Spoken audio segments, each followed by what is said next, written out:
wanted to ask you about your experiences, getting arrested, civil disobedience, throwing a brick through or desiring to throw a brick through a recruiter's office. So just your experience in civil disobedience, the effectiveness of it.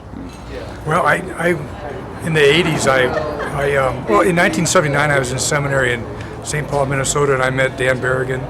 He's a priest from the 60s, and he told me things about I had questions about the church, about celibacy, about the priesthood, about America, and I just learned. It just kind of turned my whole world upside down. I started reading more. Anyway, in the 80s, I went to Omaha and I joined a peace community called Greenfield's Resistance Community. It was named after an Irish anti-war song. But what we did was we went to Offutt Air Force Base in Omaha and we crossed a line, just stepped over a line, and it's kind of a metaphor too. We crossed a line and we stepped over a white line, and it's a federal misdemeanor. And I did it. Well, you just keep doing it and do it. And I did 10 days, 30 days, 50 days, and 2 times I did 6 months. One of them was in La Tuna, just outside of Anthony, near El Paso.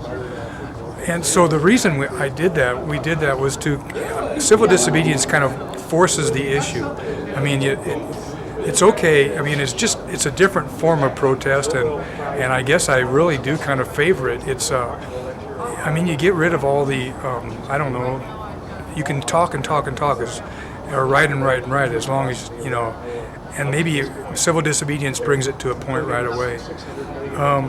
And I did, when Bush was elected, or not elected, but selected, I did consider. I drove past the recruiter's office in Sioux City, and I thought about, we got to do something to react to this, because this is a big deal. I mean, he was not elected, and he's still the president. So I considered, destruction of property, but I didn't. I decided to keep writing, and so I write novels, and that's my form. I did turn in a crossed-out tax form this year and last year to try and, it's just to try and make a statement.